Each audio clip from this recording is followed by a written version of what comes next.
Hey there, Hofstra fans, and welcome to this week's edition of the W.B. Mason Coaches Report. I'm Jackie Parsons, here with head coach of the Hofstra softball team, Larissa Anderson. Now, Coach, you ended your final homestand at home. You end the season 15-4 at home. How has it been playing at home this season? It's been great. You know, it's great to play in front of our home fans, and our parents get an opportunity to watch their daughters. It's been great to have a great home game routine.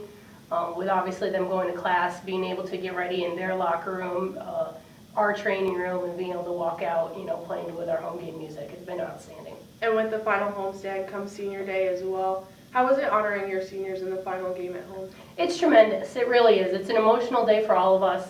Our seniors are incredible young women, so loyal to the program. They've made a tremendous impact on the program and the university, and it's great to be able to honor them on a beautiful day, in front of our home fans, and be able to give them what they deserve.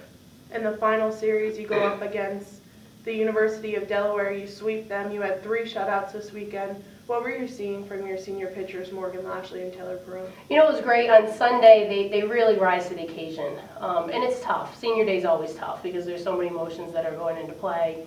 And they really rose to the occasion. Morgan did a tremendous job. And what I'm really proud of, that we were able to give her a curtain call so that, the fans were able to congratulate her as she walked off the field. And then Taylor Perone coming in and being able to really shut them down.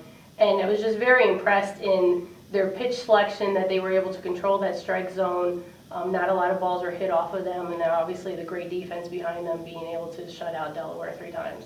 And in that final game, Hofstra leaves 8 runners on base. They only get 2 hits in the game, but they still win the game 3-0. Does that kind of show the nature of the game sometimes, that you're going to get these wins even if you don't hit the most or you get the runs in different manners? Absolutely. It's not matter how many hits you get, it's when you get them. And we did have a lot of runners on base early on by drawing key walks. And it was unfortunate that we didn't get the key hit to really, break open the game. But we got enough to win. And if Morgan and Taylor are going to pitch the way they did in that Delaware series, that we only need a couple runs, and it just shows you that, our defense is able to come through, and our pitchers are able to make great pitches to keep the ball, and not hit as hard. And you mentioned after the game yesterday that Morgan Lashley's performance may have been due to the fact that she didn't pitch as long on Saturday. She didn't have as many pitches. Do you think going forward you'd take a look at limiting her pitches in games to have her fresh and ready for the next one? I don't limit it, but I'm always aware of it, based on how she's throwing, what is her pitch count, and we do that day to day, even in her workouts that she's working out in practice, and with Seton Hall tomorrow. So we'll watch her pitch count, because then I'm able to monitor, what I expect out of her the next day and the day after that. So we'll really pay attention, but at the same time, we have to go out and we have to try to win every single ball game. So if Morgan's on a roll and her pitch count's up, I'm going to keep riding that horse, and until she gets to the point where she's not as effective as she was early on in the game, then we would have to make a change. Now, a few weeks ago, you moved Erin Trippi down in the lineup. This week at home, you moved Brittany Alaka down, and she's able to hit a home run.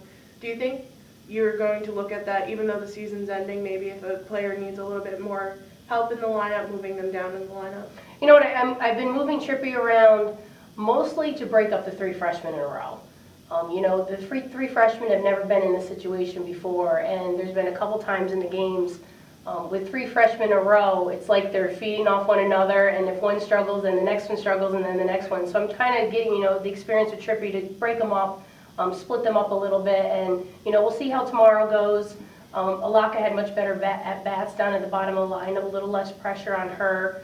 I'm playing around with maybe moving Petrofessa a little bit, so she gets a little bit better pitch selection, and I have complete confidence in Trippi. She has the most experience on the team, so I know I can put her anywhere. Now you go forward to the last 4 games in the regular season. They're all on the road. Hofstra's already secured the 2nd seed in the CAA tournament. Does it give you a little bit of leeway, maybe making a few more adjustments in these games that you've secured the 2nd seed? I don't want to play around with too much, because they have to feel comfortable going into the conference championships. We know we have to win every game here on out, just so we feel good and we're confident. So I'm not going to be toying around with too much. At the same time, we're hitting all the way through the lineup, so it's not like it's drastic that I'm trying to find that one hitter to get her in the right situation with runners on base, because I have no control over that. So it's really just a matter of making sure that everyone gets the at bats that they need, feeling comfortable. maybe a little less pressure. I like Transu down at the 9th spot, and at the same time, Petrofesta did really well down there. So I might be toying around with that, but I just want the players to be comfortable going into the conference championship. And finally, Coach, the last week in the regular season on the road, and then it looks as if you're going to be on the road at James Madison University for the CAA tournament. How does it help you build that routine having the last week on the road? It's how we start the season. We spend our first 5 weeks pretty much on the road, living in a hotel room. So it's not anything new. What I do like with the way the schedule is working out is that we have, this week leading up to the conference championship to get back in a road routine. Traveling on a bus. Cal to Charleston will be flying. Getting comfortable with that and being able to secure what they're doing, day in and day out. A lot of times we prefer to play on the road because we have a little bit more control over their daily routine. Like being in the dorms, they obviously have a lot more distractions, with the other student body. So I'm looking forward to getting on the road and being able to do what we need to do. Head coach of the Hofstra softball team, Larissa Anderson. Coach, thanks for joining us. Thanks, Jackie. You can tune into the WB Mason Coaches Report every week on GoHofstra.com.